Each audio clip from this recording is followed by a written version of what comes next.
NSFW language coming very quickly. Be prepared for it.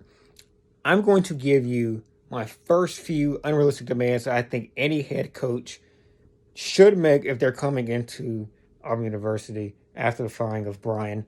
Motherfucking potato eating, fucking stern ass face having ass, fucking Vienna sausage neck ass bastard. Daughters be bopping for no fucking apparent reason, just bopping a bop. Harrison. And no offense to his family or his daughters.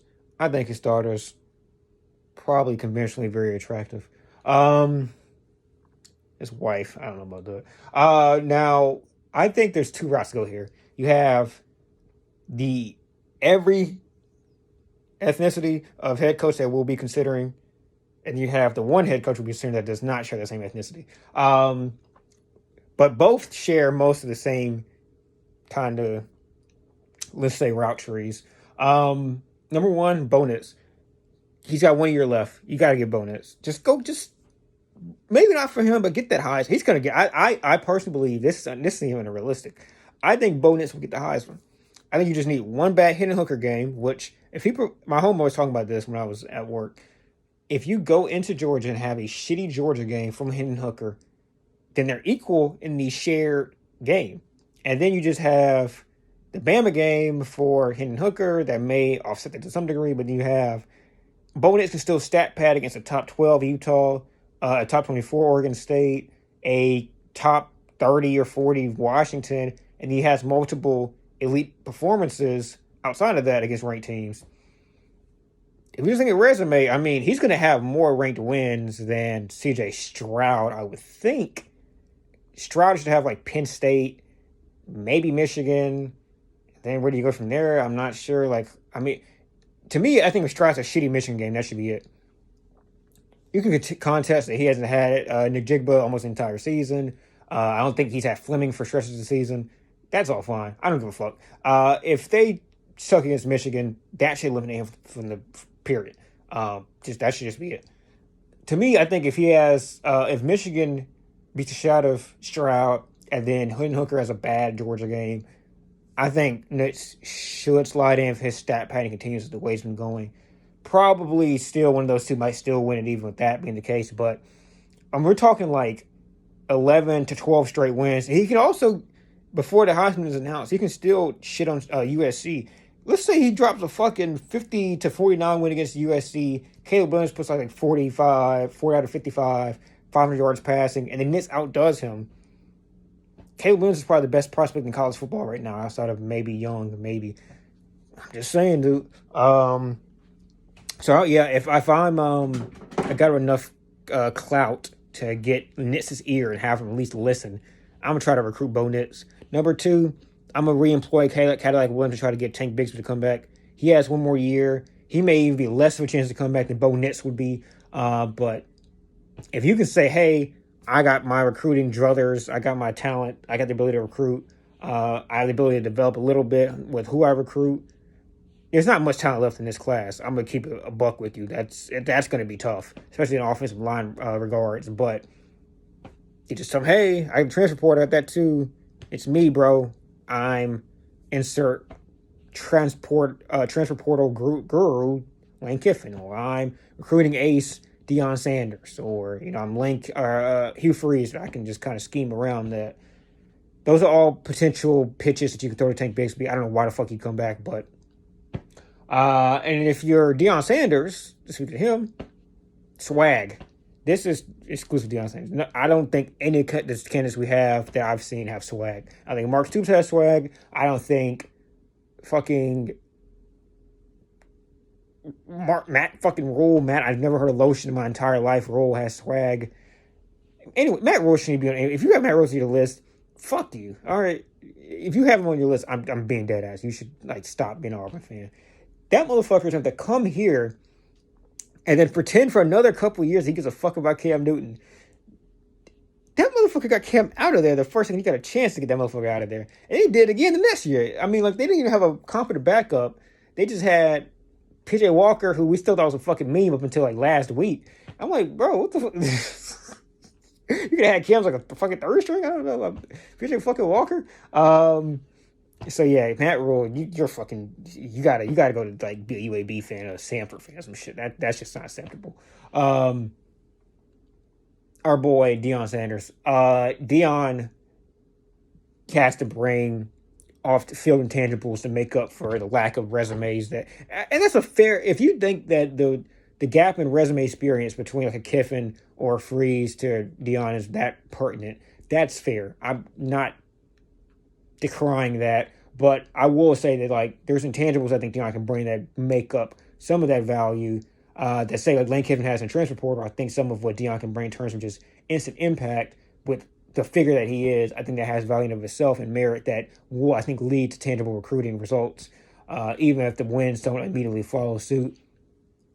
That's just me. I think Deion is a high ceiling play. If you have Deion Pan now, you have probably a dynasty. That's the same as in anybody else's head. Someone wants to break bread on Deion right now at this moment. I don't know if it's Nebraska. I don't know if it's Wisconsin, Georgia Tech. I don't know who. But someone wants to break bread on Deion. It's just who wants to be the one that has just had a shitty hire like a Scott Frost or Jeff Collins.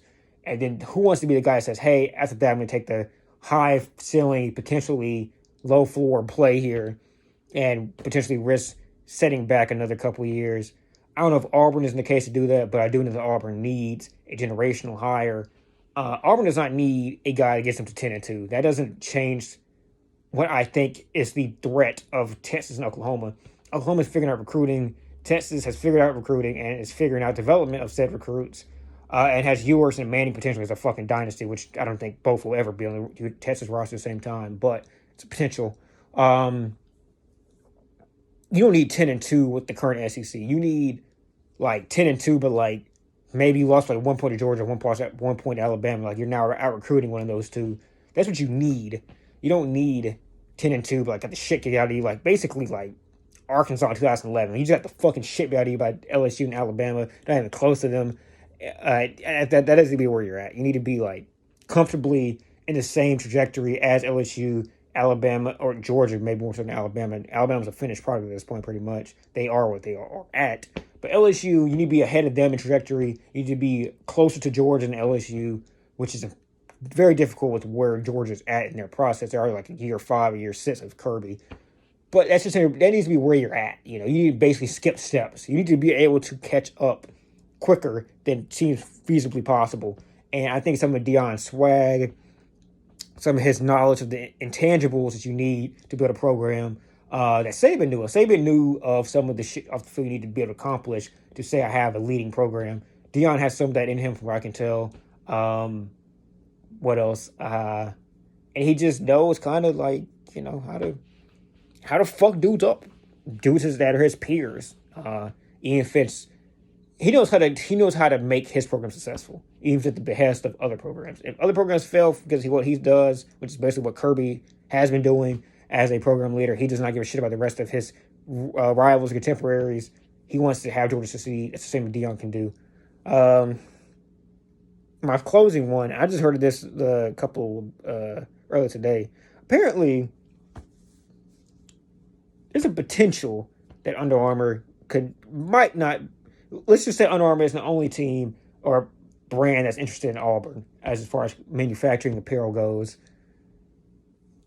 If I'm anybody who's succeeded at any other type of school, Nike, Jordan, whatever, I'm coming there day one telling them, hey, we're done. We're out of it. We're done with Under Armour. Does not matter color your skin, whatever.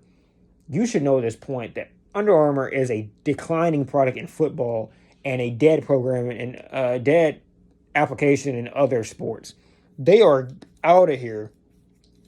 They had a spark when they started, but now they're just garbage. They went from top 10 to not missing at all. And even fucking Puma's verse is better than theirs. So I just think that we got to get to a point where we're being honest about this shit. Under Armour is at best a plateaued company in terms of its football appeal, and they're not getting any fucking better. There's no reason to continue having a brand that is, if not it's not a positive, if not a fucking neutral, it may be even a negative to this program, because the people who buy Under Armour that are Auburn fans are not the people who are being recruited by Auburn to play for Auburn. And I know you have to have a blend between those two premises, But you are fucking stupid if you don't think that people, no matter what their bullshit uh, ideologies say, they're not gonna buy Nike, they're not gonna buy Jordan, they're not gonna buy Adidas. That's fucking stupid. I don't believe that shit for a second. And even if they don't buy it, there's some people who would buy the orange and blue that we could rock if we put out there. That it doesn't fucking matter what they wouldn't buy. It doesn't. People that are not them will come up and buy it. There's a lot of people who don't buy Auburn because Auburn has uncool apparel. Their apparel fucking sucks in terms of its like design and intrigue. The material of it is fine. I've owned Auburn Under Armour shit. I've owned Under Armour shit in general. I've worked on Under Armour before. The material of Under Armour is not a problem in of itself. It's just that all of his designs are fucking horrible. And just very unoriginal. I would say that Dana Marquez, who works a lot of this shit, basically pretty much handles all like the design stuff. How should I say this? A lot of the uniform stuff for Auburn. He's pretty much a liaison with Under Armour as well. That guy knows his shit through and through. I think he could do a hell of a lot job better if he could be working with Nike instead of Under Armour. I think he'd do a lot of job better too if he was working with the program that'd be willing to fucking experiment a little bit instead of doing the same bullshit for the past 150 years, but whatever. That's neither here nor there, I guess. I think we should try something on Under Armour. That's just what I'm saying. Like, I don't know if it should be Jordan Brand. I don't know if it should be Nike. I don't know if it should be Adidas. I know it shouldn't be anybody other than those three, but I think it's time to get the fucking times. Under Armour, I don't care about your share split that you get in Under Armour versus in Auburn, or Under Armour versus in whatever other brands are out there. I don't care about the appeal of being one of the leaders of a brand versus being one of the others, just being a contributor to a brand. I don't care about any of that shit that at the end of the day does not lead to better recruits. I'm mainly speaking to this also as a basketball fan. Unfortunately, basketball, no matter how much better Bruce Pearl makes that program, it's not going to have enough pull to make that ultimate decision on what's happening in the football program. But if you can have Bruce come together with a good football mind and then pitch it, I think you're sitting pretty. So hopefully, combined with the rumors that I've heard, we are looking at a different manufacturer at some point in the future. That's it for me. Peace.